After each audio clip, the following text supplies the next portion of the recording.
Alhamdulillahirabbil alamin wassalatu wassalamu ala asyrafil anbiya'i wal mursalin nabiyina Muhammad wa ala alihi wa ashabihi ajma'in, amma ba'd.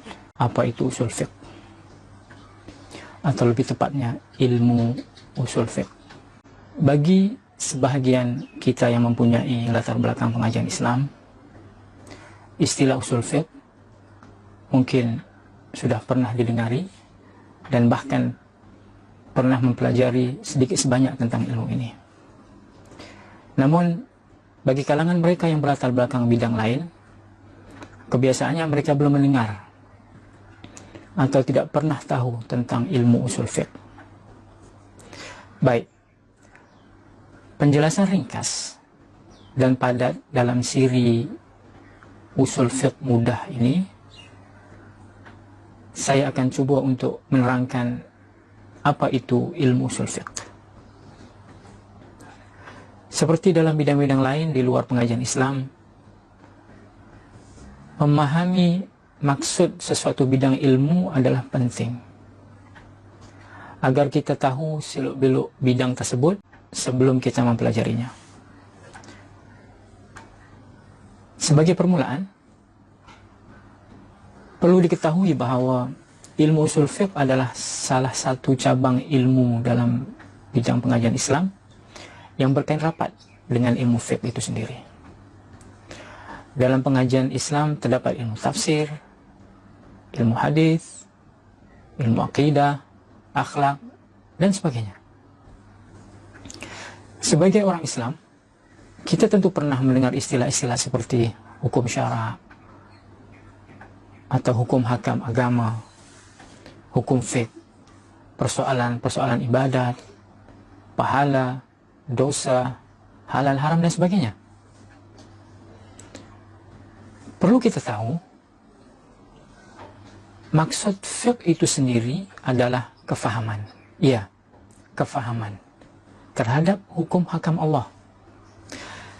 Jadi, jika kita mendengar hukum fiqh, ilmu fiqh, isu fiqh, permasalahan fiqh, atau yang biasa kita dengari dengan istilah fiqh itu sendiri, itu maksudnya adalah memahami atau pemahaman, mengerti hukum-hukum yang Allah Subhanahu wa ta'ala turunkan menerusi Al-Quran dan hadis Nabi. Jadi apa sebenarnya ilmu usul fiqh itu? Secara ringkasnya begini. Semua orang tahu hukum sholat itu adalah wajib. Ya, ini yang dinamakan hukum fiqh untuk ibadat sholat, seperti yang dijelaskan sebentar tadi. Tapi macam mana kita boleh tahu yang sholat itu hukum yang wajib? Apa proses untuk mengetahui dan memahami hukum itu? Bagaimana pula ulama membina dan sampai kepada hukum tersebut? Sudah tentu ada proses dan kaedahnya untuk tahu dan sampai kepada satu-satu hukum itu. Ibaratnya seperti orang yang mencari ikan. Untuk dapat sampai kepada ikan itu, ikan adalah tujuan, tentu ada prosesnya, yaitu kita perlu membuat aktiviti. Aktiviti apa? Aktiviti memancing, dan perlu alat-alat untuk memancing tersebut, seperti joran, jala, dan sebagainya. Jadi, untuk mengetahui hukum sholat itu wajib, ini yang dipanggil fiqh. Ia target dan tujuan kita. Ia memerlukan alat dan kaedah untuk sampai.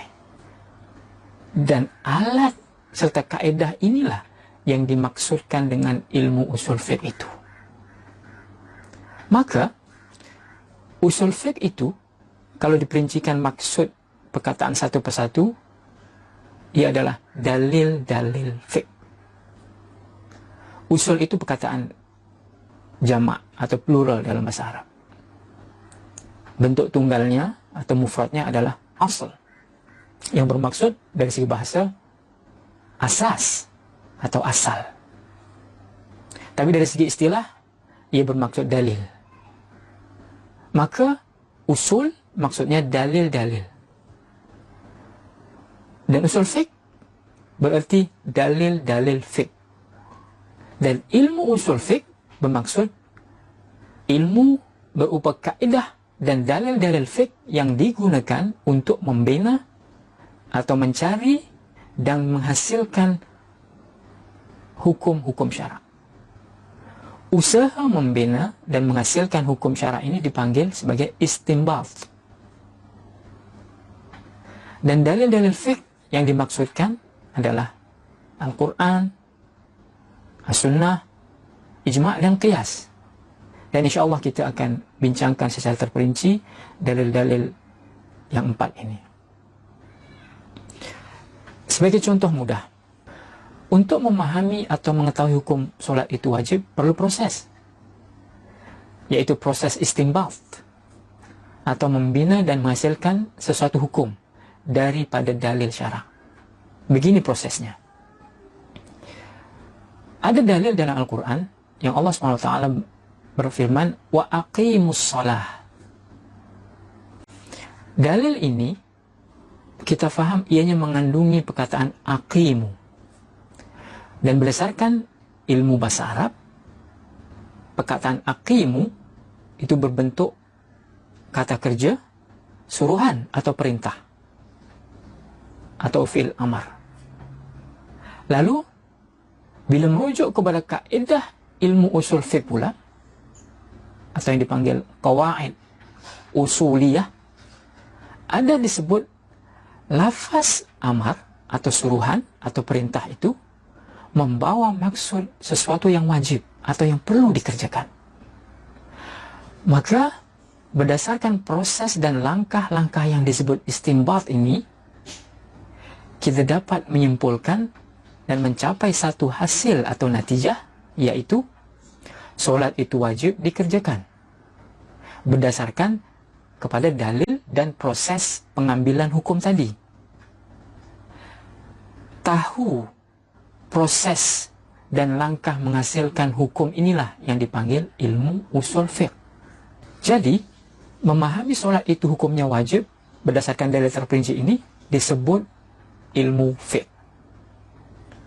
Sedangkan proses mengetahui langkah-langkah membina hukum berdasarkan dalil dan kaedah ini disebut ilmu usul fiqh.